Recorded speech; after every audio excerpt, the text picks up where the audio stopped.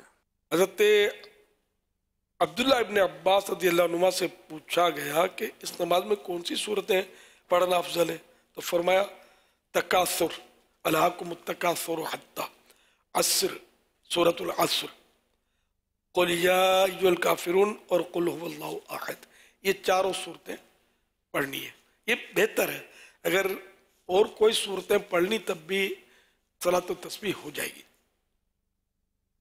صلاۃ التسبیح کی جماعت میں اگر ایک رکعت نکل جائے تو اب کیا کرنا چاہیے؟ امام کے سلام پھیرنے کے بعد کھڑا ہو جائے، اور اسی طرح تسبیحات جو اس کی رہ گئی ہیں وہ بھی ساتھ میں، جو بھی پڑھنے کا جو طریقہ ہے اس کے مطابق وہ پڑھتا رہے، جو رکعت پوری کر کے قاعدہ آخری کر کے سلام پھیرے. عورتیں بھی صلاۃ التسبیح گھر میں ادا کر لیا کریں اکیلے میں؟ بالکل کرنی چاہیے، ان کو کے لیے بھی ثواب ہے، مگر یہ جماعت نہ کریں، اکیلی پڑھیں. اور بہتر جماعت کے بغیر ہی، ہاں اکیلے ہی پڑھنا بہتر ہے. جماعت تو ہم سہولت کے لیے کر لیتے ہیں، عورتوں کے لیے، مردوں کے لیے بھی بہتر اکیلے ہے. عورتوں کے لیے تو ضروری ہے کہ وہ اکیلی ہی پڑھے. صلو علی الحبیب صلی اللہ علیہ محمد. یارا میرا اہل سنت سوال یہ ہے کہ ہمیں کوئی ایسی چیز بتائیے جس سے ہم سحری میں پی لیں تو پھر ہمیں پورے دن پیاس نہ لگے. دہی استعمال کرنے کچھ تو دہی سحری میں استعمال کرنے سے دن میں پیاس کم لگے گی. بالکل نہیں لگے گی ایسا تو نہیں ہے. پانی دن بھر میں ختم ہو جائے گا تو شام کو تو نقاہت بھی ہوگی, کمزوری بھی ہوگی. تاہم یہ کہ سحری یہ بھی روزے پر مدد حاصل کرنے کے لیے, کہ سحری کر لیں گے تو روزے میں قوت رہے گی. اسی طرح مطلب اگر دہی استعمال کر لیں سحری میں تو بھی قوت رہے گی. تو روزہ ایک عبادت ہے. تو اس میں مطلب اس طرح اس کو رکھا جائے کہ اس میں ایسا نہ ہو کہ بندہ روزے سے ہی پھر کترا جائے, بالکل نڈھال ہو کے پڑا جائے, نہ سحری میں کوئی طاقت والی چیز کھائے, نہ اور دن میں بھی نہ احتیاط کرے بلکہ وہ دھوپ میں پڑا رہے, بیگاری کرے, خوب محنت کرے. بلکہ جو سیٹ ہوتا اس کو بھی مطلب یہ ہے کہ اپنے ملازم کو رعایت دے کہ تاکہ یہ روزہ آسانی سے پورا کر سکے.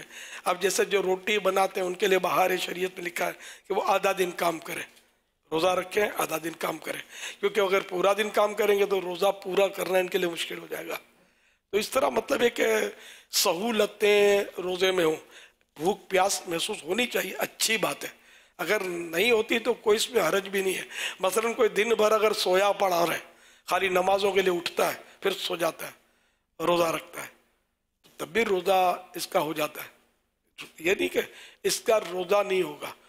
یوں مطلب سہولتیں استعمال کیا. بعض اوراد و وظائف ایسے بزرگوں کی طرف سے ہوتے ہیں. شدت پیاس سے بچنے کے لیے 3 روحانی علاج.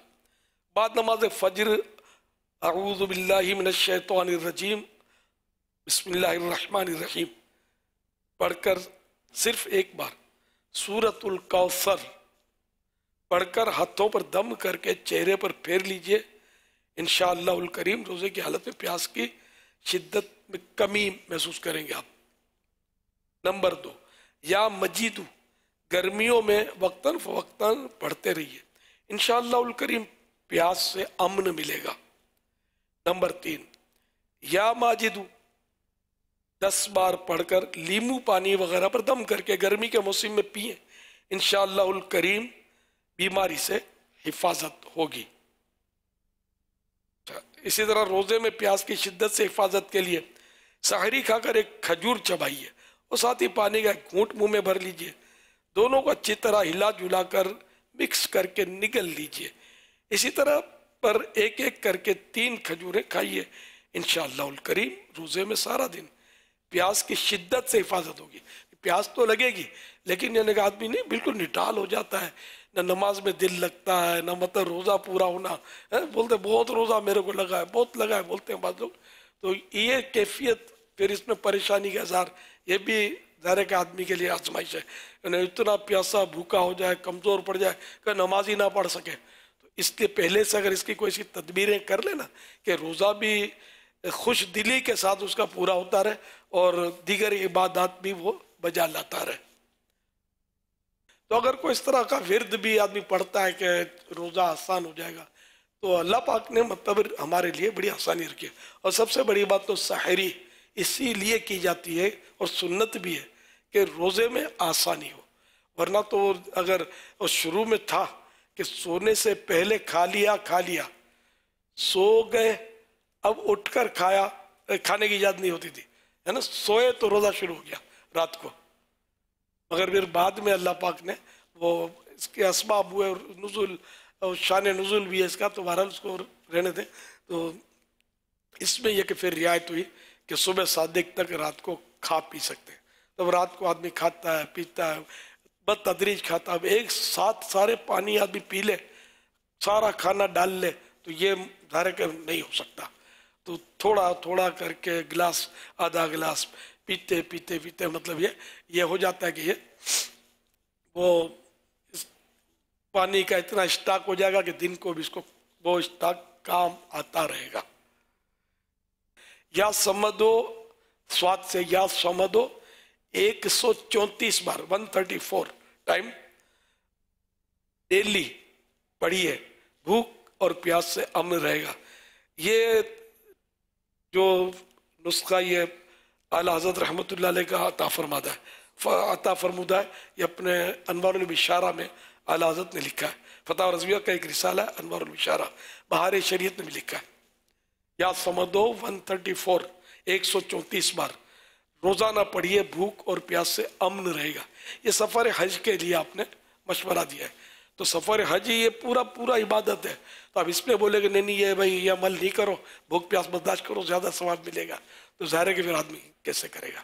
تو اس طرح تدبیریں کرتا رہے، بیچ میں آرام بھی کرتا رہے، سائے میں بھی رہے، تھوڑا تھوڑا سفر کرے۔ پہلے تو سفر پیدل، اونٹوں پر، گھوڑوں پر ہوتا تھا، تو یوں سہولتیں، تو اب خیر وہ صورت نہیں ہے، لیکن پھر بھی مکہ مکرمہ سے حج پیدل، اس کے ایک ایک قدم پر حرم کی 700 نیکیاں ہیں، حرم کی، تو اب اس کی حرم کی ایک نیکی لاکھ نیکی کے برابر ہے، تو یوں کتنی ہوگی؟ 7 کروڑ حرم کی، تو یعنی ہاں وہ تو ہر قدم قدم گن کر اعلیٰ دیتے وہ، لیکن ایک قدم پر 7 کروڑ نیکیاں جو مجھے یاد پڑتا بن رہی ہے، تو لاکھوں حاجی پیدل حج کرتے ہیں، مکہ شریف سے یہ پیدل چلتے ہیں میدان عرفات، اور پھر اسی طرح واپسی وہ پیدل کرتے ہیں، تو یوں ایک قدم پر غالباً 7 کروڑ نیکیاں بن رہی ہیں۔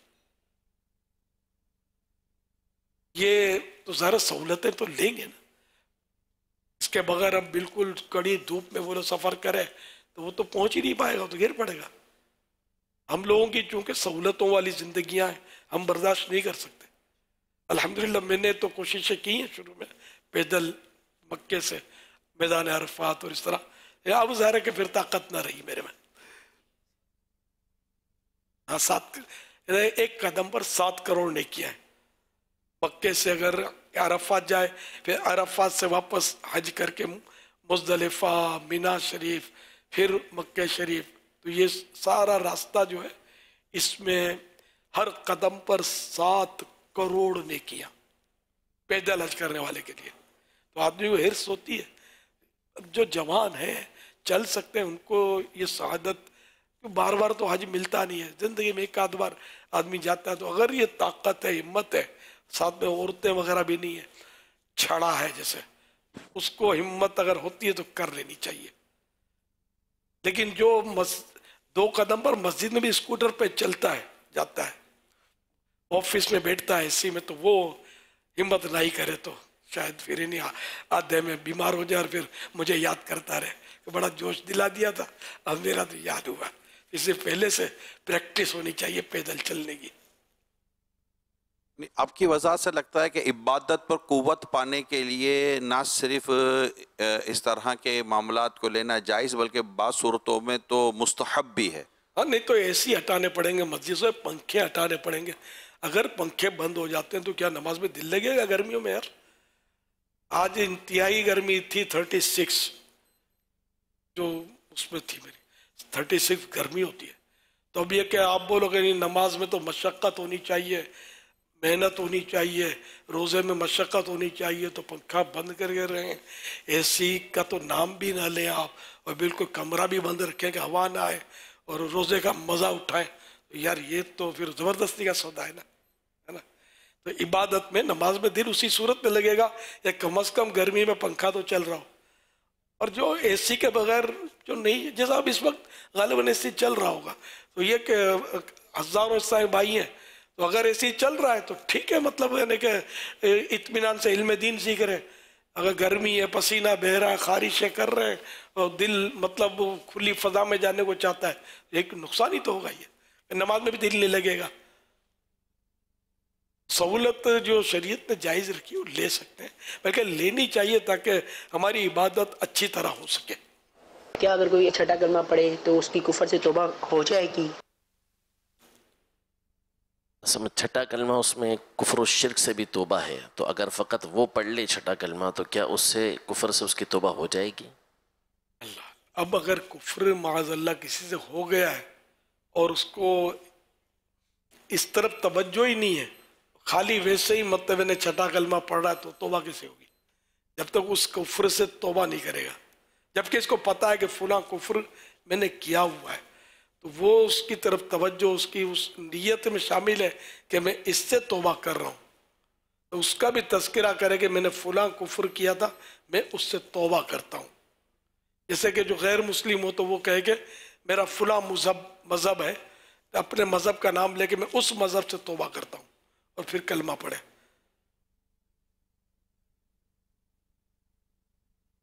واللہ تعالی اعلم ورسولہ اعلم عز وجل وصلی اللہ تعالی علیہ وآلہ وسلم. صلو علی الحبیب صلی اللہ علیہ محمد. ہاں کسی سے یاد نہ ہو کسی کو کہ کچھ بعض اوقات کفر نکل گئے ہوں گے، وہ تو احتیاطی توبہ ہوتی ہے. تو اس میں جیسے ہمارے ہاں طریقہ کار ہم کرتے ہیں توبہ اس طرح کہ یا اللہ اگر مجھ سے کوئی کفر ہو گیا ہو تو اس سے توبہ کرتا ہوں. لا الہ الا اللہ محمد رسول اللہ صلی اللہ علیہ وسلم. یہ احتیاطی توبہ ہے، یہ کرتے رہنی چاہیے. یہ اچھا ہے کہ اگر کفر خدا نہ خواستہ ہو گیا تھا اور یاد نہیں تو اس سے یہ توبہ ہو جائے گی اللہ کی رحمت سے.